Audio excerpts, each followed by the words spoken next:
नमस्कार दोस्तों, मेरा नाम है सुनील कुशवाहा। मैं मध्य प्रदेश वन रक्षक हूँ। फिलहाल दोस्तों एमई फॉरेस्ट गार्ड का आज 4 जून है और पहला शिफ्ट का जो एग्ज़ाम है वो हो चुका है। तो काफ़ी दोस्तों स्टूडेंटों के मेरे पास कॉल भी आए और फ़ोन कॉल्स भी आए। तो उन सबको मैंने देखकर एक थोड़ा एनालाइज मैंने बनाया है कि फ्यूचर में ऐसे इसके बाद ऐसे 4 के बाद जो एग्ज़ाम होने वाले हैं उसमें आपको किस तरीके से कौन से टॉपिक से आपका, क्योंकि स्टूडेंट के मन में रहा था कि सर आपको पता है जी के आना है, लेकिन जी के में क्या आना है, मैथ में आना है लेकिन मैथ में क्या आना है। तो उन सब चीज़ों के बारे में इस वीडियो में आपको डिस्कस करूँगा। तो ये देखिए, पहला आप दोस्तों हिंदी की बात करते हैं। तो देखिए हिंदी में व्याकरण जो है बिल्कुल वही आ रहा है, ठीक है। प्रत्यय, उपसर्ग, तत्सम, तद्भव और इसके साथ में समास, संधि, अलंकार, छंद, बहुत बेसिक बेसिक टॉपिक है, इनसे क्वेश्चन पूछे जा रहे हैं, ठीक है। तो मतलब हिंदी एक ऐसा सब्जेक्ट है जिसमें आप बहुत अच्छा स्कोरिंग कर सकते हो। और बहुत जो देखिए लूसेंट जो बुक है ना, लूसेंट की हिंदी की बुक है, आप उसको पढ़ के जाइए, उसको ऑब्जेक्टिव ला के जाइए। आपका मतलब आपने पढ़ तो लिया है, अब आपको हिंदी मान लो रिवाइज करनी है, लेकिन अब रिवाइज आपने कर लिया है, अब क्या करना है। तो लूसेंट में जो पीछे जो टॉपिक के बाद ऑब्जेक्टिव दिए रहते हैं, आप मेरी आप विश्वास मानिए, आप उनको पढ़ के जाइए और उनमें से लगभग आपका 90% फंस जाएगा, ठीक है। तो हिंदी का तो बहुत मतलब ज़्यादा टफ नहीं आ रहा है।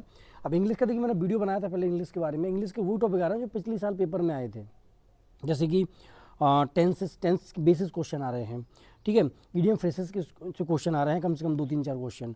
और आर्टिकल से क्वेश्चन आ रहे हैं, एक्टिव पर्सन नरेशन से क्वेश्चन आ रहे हैं, डायरेक्ट इनडायरेक्ट स्पीच से क्वेश्चन आ रहा है। ये ऐसे टॉपिक हैं जो ईएसबी के फेवरेट टॉपिक हैं, खासकर फर्स्ट गार्ड और जेल पैदी के एग्जाम के लिए। तो इन टॉपिक से ही पेपर में क्वेश्चन पूछे जा रहे हैं।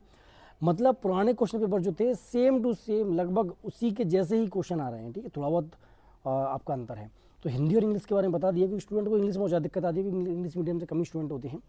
तो ये तो हिंदी इंग्लिश का हो गया। अब बात करूँ जीके की। देखिए करंट अफेयर बहुत कम पूछा जा रहा है, और खासकर जो करंट अफेयर पूछ रहे हैं वो नेशनल लेवल के पूछ रहे हैं। तो आपको करंट अफेयर ज़्यादा ध्यान देने की आवश्यकता नहीं है।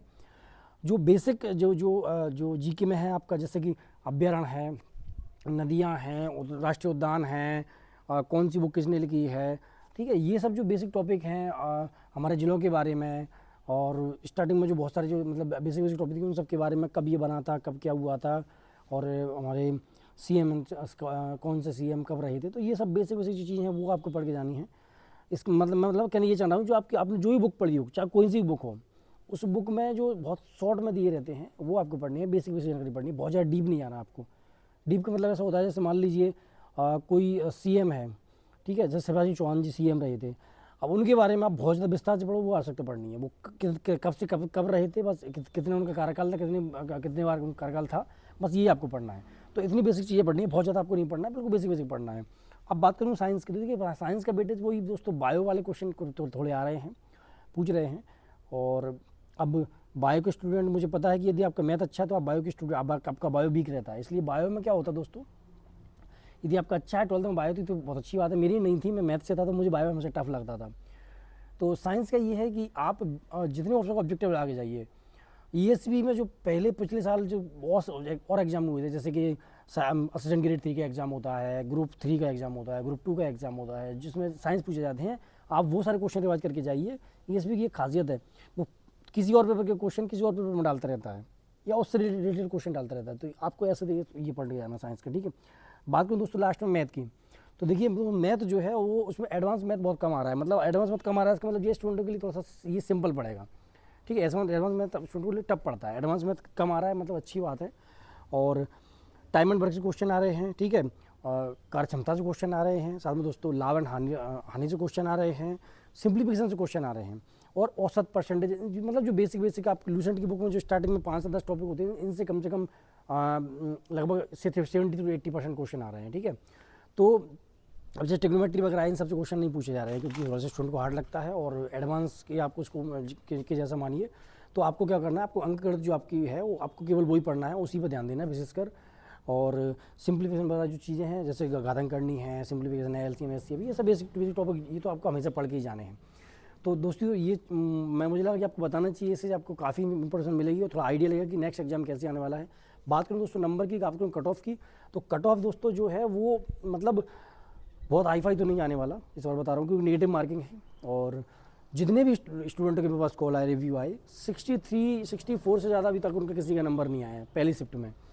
तो मतलब आए होंगे, मैं ये नहीं कह रहा, नंबर 80+ भी आए होंगे, लेकिन जो मेरे कॉन्टैक्ट में थे उनके नहीं आए हैं। और एक स्टूडेंट था इसके 73 नंबर थे, तो मे बी उसका होने के लगभग 99% चांस है।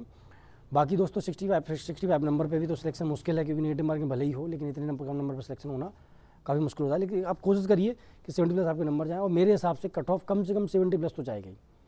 और इस बार जो देखिए जनरल के आप हो तो कम से कम आपको 70 और 72 और 75 के बीच में नंबर आपको लाने होंगे, आपका सिलेक्शन हो जाएगा जनरल ओबीसी से, ठीक है। और SC ST से हो तो आपको 70 के आसपास आपके नंबर लाने होंगे, तो आपका सिलेक्शन हो जाएगा। बाकी महिलाओं के लिए फॉरेस्ट में स्पेशल कोई रिजर्वेशन है नहीं है, इसलिए दोस्तों आपको लड़कों से ही फाइट करनी पड़ेगी, ठीक है। तो और एक दोस्तों ये भी है कि सर जो MP फॉरेस्ट गार्ड का जो सेंटर दिए बहुत दूर दिए, जैसे ग्वालियर वाले का सेंटर दे दिया है, कहाँ पर जबलपुर, भोपाल या इंदौर पर अटक दिया, इंदौर वाले का जबलपुर ग्वालियर पर अटक दिया। तो बहुत दूर जब सेंटर होती है तो स्टूडेंट कम एग्जाम देने आते हैं। कुछ स्टूडेंट जैसे मान लो तेरे कर रहे हैं PSC की, वो कहते हैं छोड़ो यार इतने दूर सेंटर है, मैंने यार मैं तो PSC निकालूंगा, मैं तो ऐसा ही निकालूंगा। तो वो अच्छे पढ़ने वाले होते हैं लेकिन फ्री एग्जाम देने नहीं आते, इससे बहुत अंतर आता है दोस्तों कट ऑफ पर। तो कट ऑफ यही है दोस्तों। तो फिलहाल दोस्तों आज के लिए इतना ही, और अभी सेकंड शिफ्ट का एग्ज़ाम होने वाला है, उसमें दोस्तों उसको आप थोड़ा एनालाइज करेंगे हम लोग, और उन स्टूडेंटों को बहुत ज़्यादा फ़ायदा होने वाला है जिनका एग्जाम कम से कम 10 के बाद है, क्योंकि दोस्तों उनको पता चल जाएगा कि पेपर का पैटर्न क्या है, किस लिए हिसाब से क्वेश्चन आ रहे हैं, किस टॉपिक से ज़्यादा क्वेश्चन पूछे जा रहे हैं। तो उन स्टूडेंटों को बहुत ज़्यादा फ़ायदा होता है, हमेशा से होता है जिनका एग्जाम 3-4 दिन बाद लेट होता है। कई बार स्टूडेंट की मेंटलिटी होती है सर एग्जाम बाद में होगा तो कट ऑफ टफ एग्जाम आता है, ऐसा कोई वो नहीं है भैया। रैंडमली पेपर आते हैं, रैंडमली पेपर चूज़ करे जाते हैं, तो पहले होगा बाद में होगा, इससे कोई कट ऑफ टफनेस से कोई उसका वो रिलेशन नहीं होता। तो मेरे हिसाब से यदि आपका एग्जाम 2-3-4 दिन बाद है तो आपको पेपर का आइडिया लग जाएगा, आप रिवाइज उस हिसाब से करके जाओगे और आपको उस चीज़ का बेनिफिट ज़रूर मिलेगा। तो दोस्तों ये आपका साथी वन रक्षक, मध्य प्रदेश वन रक्षक सुनील कुशवाहा था, मैं मतलब खुद हूँ। तो आप सब्सक्राइब करना ना भूलें, ऐसे ही आपको प्रॉपर मैं हमेशा गाइड करता रहूँगा, ये मेरा आपसे वादा है। ख्याल रखिएगा, सब्सक्राइब करिएगा। टेक केयर, जय हिंद, जय भारत।